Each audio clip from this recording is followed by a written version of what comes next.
This is my episode of Stirring Stories. I'll be making an upside down plum cake. I'm just making a caramel to go to the bottom of the cake tin where I'm going to put the plums on top of. I am a pastry chef, qualified and trained, and I've been working in restaurants and patisseries for over 10 years now. I got into cooking because of my family. Growing up in an Italian household, and mum always cooking and making really, really yum desserts and food. I was like, that's really cool.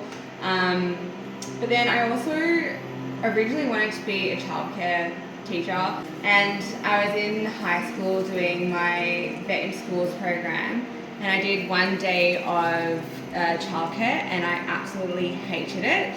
And then my friends were doing hospitality and they were like, come and join us, come do it with us. And then I fell in love with it and I was like, okay, this is what I want to do and pursue.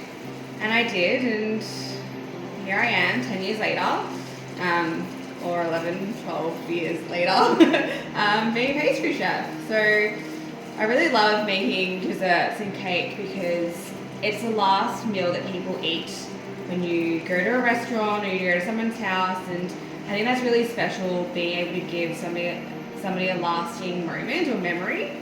This is just a quick caramel, so I'm just mixing together my butter and my sugar. It's not going to firm up, it's not going to harden, it's just going to be a nice base on the bottom of our pan to get that really nice, rich, caramelly, golden flavour. And I'm also going to add some spices into it. So I make my own little spice mix. It's got cinnamon, nutmeg, cardamom, cloves, ginger, all those really nice earthy flavors. It's what I love to use for my pumpkin spice, or if I'm just baking something, it's a nice little addition. So we're gonna mix it all together and then just pour it into our, what's it called? Baking tin? Baking tin! Good job. Alright, so we'll just pour that in. And then we're going to layer our plums on top of that. So it's quite thin, it's going to be a bit separated, but that is okay. So just lay that around, and then we're going to add on top our plums. So I've just used plums from a tin because they're not in stone fruit season at the moment, but I find that having tin fruit, you have consistency, you know that you're always going to get the same product, and they're quite juicy as well, which is going to help the cake. So I'm going to add as many plums as I can around the bottom of this, because once we flip it over, we're going to have those beautiful plums cooked in the sugar and the caramel on top of our cake. I find cooking quite therapeutic and relaxing at times when things go right. What made me start cooking? Really, I think because mum cooked all the time, I didn't really have a reason to cook because mum cooked really, really good food. But I think coming into year 12 and the stressful exam period, I found cooking as a little therapy. I would be in the kitchen quite late at night just making stuff, and it was a nice distraction. So I think that's also what got me into cooking, and I love food. I love eating food. You can't tell. I actually remember you baking bread for friends. Yeah. I got into the sourdough craze before sourdough was a thing. But I used to love making bread and doing knots and just different techniques with it, because it was different and it was fun, and bread's delicious and we all love a carb. So now I'm going to be making the cake batter. So I put the cake tin with the caramel and the plums into the fridge just to cool and set for a little bit. Now this is my beautiful KitchenAid that I've had for, I want to say 13 years. It is broken, so when we have to use it, you have to hold down the speed button and then turn it on at the power point, otherwise it will just fly everywhere. There have been multiple times that I have forgotten to do so, and everything in my mixer has just gone wild. So that's always fun. But essentially what we've got is some butter, soft butter that I'm going to beat until it's super soft. And then I'm going to add in my sugars. So we've got brown sugar and caster sugar. Again, brown sugar giving us a really nice caramel flavour to our cake. So, it's quite noisy, but we get that nice and soft. Again, off of the PowerPoint, it's pretty frustrating. And then we're going to add in our sugars. So, yeah, I mean, I always have people asking me, oh, can you make a dessert without sugar? Can you do like less sugar or make it healthier? And I'm like, it's a dessert. Like, dessert, I don't think should be healthy. It's a sweet little treat. It's something exciting. It's meant to be not good for you, essentially. But yeah, I don't know. I think having a little bit of joy of like sugar and flavor and that nice exciting thing at the end of a meal is great. So if anyone asking me to make a dessert without sugar, don't. But so we're just mixing this really nice and smoothly. What I love about this recipe as well is it's such a quick recipe to make. It's just beating some sugar and butter together, adding eggs, flour, milk, and then it's in the oven. It's not hard. Anyone can make it, which is really, really fun. So I also get a lot of people come to me and they're like, oh, I don't know how to make dessert and I don't know how to cook. But I just think you just need to like focus, put some love into it, and it'll turn out. If it doesn't turn out, you tried. I'll still eat it. Yeah, you just, it's gonna end up like mush in your stomach anyway. So if it looks like mush, it's fine. As long as it tastes nice. Just use salt. No, use sugar, not salt.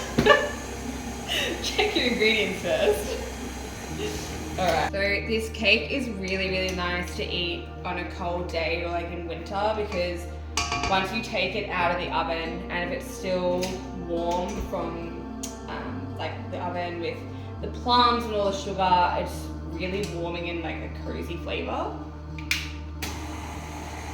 So give that a really good beat. And then we add in our eggs, just one at a time.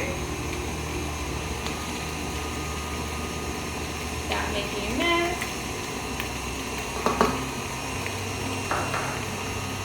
Alright, I'm going to beat it, push it down again. Have I had any stuff-ups in the kitchen? I was working at a restaurant and we had a function and I was making panna cotta. I generally always have my own recipes and know how my recipes are written, and this recipe had gelatin, as panna cotta does. And without me thinking, I just made it, followed the recipe, and on the day of the function, it was liquid, and I was like, why hasn't my panna cotta set? Like, I've made panna cotta in the past, I know what I'm doing. It turns out I put like the littlest amount of gelatin into the recipe, because instead of using sheets, I used rams.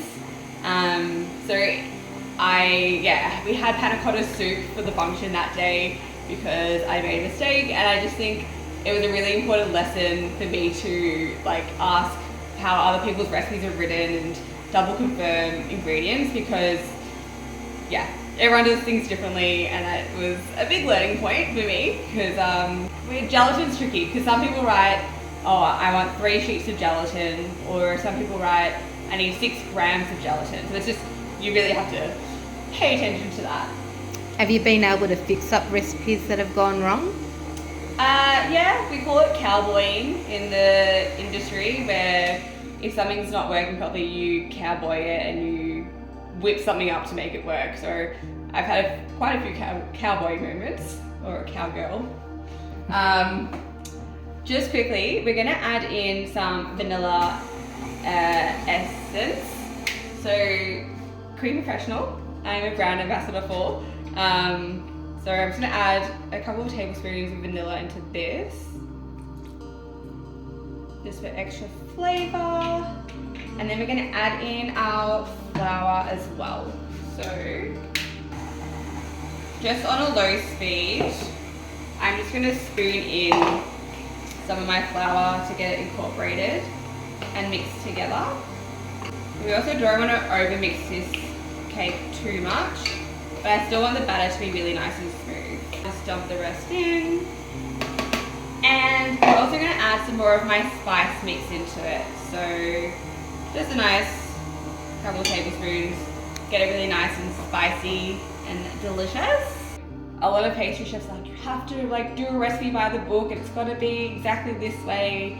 But I like to freeball things a little bit, which is a bit sacrilegious in the pastry world. But I guess after doing it for so long, you kind of know how much of what needs to be in a recipe and quantities and how they all work together. So I can wing it, cowboy it a little bit. But okay, this batter looks really good. So what we're gonna do is add in our milk and then it's good to go. So just on a low speed, I'm just gonna add the milk to the cake batter. My favorite chef I look up to. I really love Antonio Baccia. He's an American chef from Miami, and I just think his desserts and dessert style are really, really cool. I actually met him this year in person at Holmes Glen at an event. He was doing a masterclass, and I think that was a super surreal moment for myself because his recipes are awesome and he just has really cool style and ideas and concepts which are just really inspirational. So I had a little bit of a fangirl moment, which was awesome. Favorite meal. So it's not exactly a meal, but I love chicken nuggets. Macca's chicken nuggets with honey mustard sauce is my absolute go-to. I even have a cat named Nugget. That's how obsessed I am with them. And I get a lot of, like, what? But they're just delicious. And a lot of people are like, oh, you must love dessert and you must love eating it. Like, I actually don't like chocolate and I don't like super sweet things, and that shocks a lot of people. But I think because I work around dessert so much, I don't love eating it per se, but I love like salty potatoes, chicken nuggets. I love a bowl of laksa. I love nonnas and mum's cooking. Especially Nonna makes this lamb dish with pickled vegetables, and it is one of my favorite meals ever. But no one can make it like Nonna. Sorry, Mum. But it's just one of the best dishes I've ever eaten, and I'll always remember that. Okay, so our cake batter is done, and I'm just gonna pour that on top of the plums and the caramel. So when you do make this, if you make it at home, just mix it super lightly, otherwise it can split. And if it splits, just give it a good beat around, but it should be fine in the oven. And then we're just gonna spread that out. Some of the sauce from the caramel will come up the sides. That's okay, it's just gonna be an extra moist cake. And then we're gonna put it in the oven at 170 degrees for about 40-45 minutes. Every oven will be different, so just check yours. And then we're gonna have a really yummy cake for a treat later.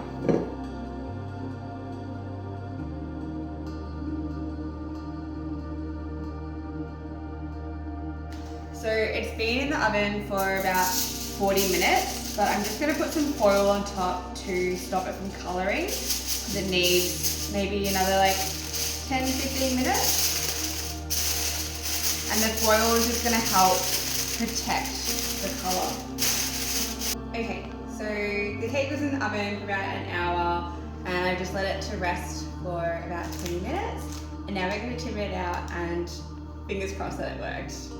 So I put my plate on top, give it a flip, drum roll. Ooh. Yum.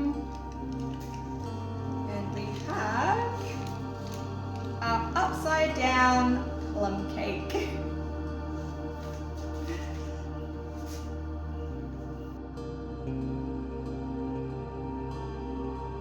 She looks really good.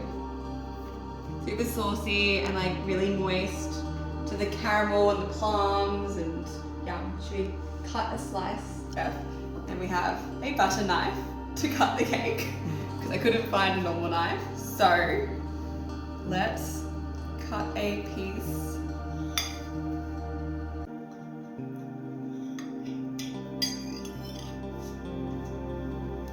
Ooh, delish. Alright, and I'm going to use my hands because they're raw here. Okay. It's so good. It's still warm, it's spicy, it's yummy. And yeah, hope you enjoyed my Stirring Stories video. Do you want some? I do. Yum. Cheers. Mmm. Mmm.